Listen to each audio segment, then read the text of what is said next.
തോൽവി ഒരിക്കലും അംഗീകരിക്കാതെ എന്തൊക്കെയോ വിളിച്ച് പറയാണ്. ഇവരെ നന്നാക്കാം, പറഞ്ഞ് നന്നാക്കാം എന്നുള്ള പ്രതീക്ഷയൊന്നും എനിക്കില്ല. പക്ഷെ ഇത് കേട്ടുകൊണ്ടിരിക്കുന്ന ജനങ്ങളെങ്കിലും നന്നാവേണ്ടതുണ്ട്. ഇപ്പൊ അവസാനം ഇവിടെ കോൺഗ്രസിന്റെ പ്രതിനിധി പറഞ്ഞ ഇന്ത്യ കണ്ട മൂന്നാമത്തെ ദുരന്തമാണ് SIR എന്ന്. ഇത് അങ്ങനെയെങ്കിലും നിങ്ങൾ ഈ ജവഹർലാൽ നെഹ്റുവിനെ ഇന്ത്യയുടെ ഒരു ദുരന്തത്തിന് വേണ്ടിയിട്ട് കൂട്ടുതന്നെയാണല്ല, ഇന്ത്യയിൽ ദുരന്തം ആവിഷ്കരിച്ചാണെന്ന് നിങ്ങൾ വിളിക്കണം. പറ്റുമോ? ചുമ്മാ ചർച്ചയിൽ കയറുന്നിട്ട് എന്തെങ്കിലുമൊക്കെ വിളിച്ചു തരണം. 1952, 1952, 1957, 61, 2010 ഒക്കെ ഈ രാജ്യത്ത് SIR നടപ്പാക്കിയിട്ടുണ്ട്. ഈ രാജ്യത്ത് SIR കൊണ്ടുവന്ന് തന്നെ കോൺഗ്രസ് ഭരിക്കുമ്പോഴാണ്. അപ്പൊ അത് ഏറ്റവും വലിയ ദുരന്തം വെച്ചാൽ നിങ്ങളുടെ സർക്കാർ, നിങ്ങളൊക്കെ വലിയ പ്രതിനിധിക്കുന്ന ഇന്ത്യയുടെ ആദ്യത്തെ പ്രധാനമന്ത്രി ജവഹർലാൽ നെഹ്റു, കോൺഗ്രസിന്റെ വലിയ സമുന്നതനായിട്ടുള്ള നേതാവ്, അദ്ദേഹമാണ് നമ്മുടെ രാജ്യത്ത് ദുരന്തം കൊണ്ടുവന്നത്.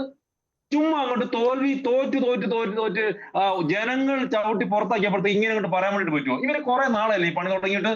EVM കുറ്റം പറയും. EVM കൊണ്ടുവന്നവരാണ് ഇപ്പോഴത്തെ ഇവരുടെ നേതാവാണ് രാഹുൽ ഗാന്ധിയുടെ പിതാവ് രാജീവ് ഗാന്ധി.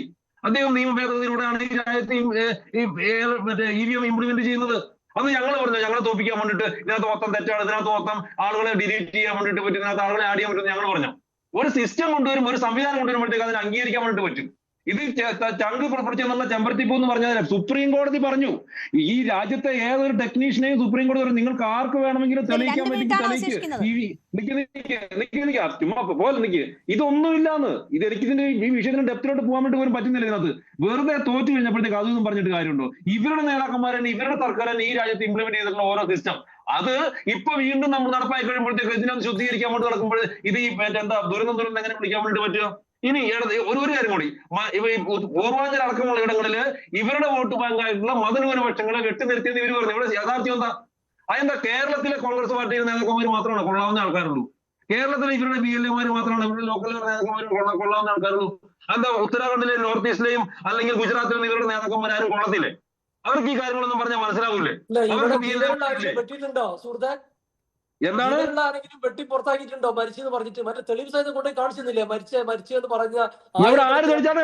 അതൊക്കെ ആ ആള്, നിങ്ങൾ ഏത് ലോകത്താ ജീവിക്കുന്നത്? ആ വാദമൊക്കെ പൊട്ടിപ്പൊളിഞ്ഞിട്ട് കാണും അത്രേ ഷാക്കിറെ. പൊട്ടിപ്പൊളിഞ്ഞിട്ട് ഭാഗത്രേ എന്നെ രാഹുൽ ഗാന്ധി വിളിച്ചുകൊണ്ട് വന്നാൽ അവർ തന്നെ പറഞ്ഞില്ലേ, നിങ്ങൾ പത്രം വായിക്കണം, ചുമ്മാ ഇവിടെ നിന്നിട്ട് അവസാനം ഇവർക്ക് പറഞ്ഞിട്ട് കാര്യമൊന്നുമില്ല. ഇതൊക്കെ പൊട്ടിപ്പൊളിഞ്ഞ വാദങ്ങളാണേ. ആ ആളുകൾ തന്നെ അവര് തന്നെ വെളിപ്പെടുത്തിയിട്ടൊന്നും ഇല്ലാന്ന്.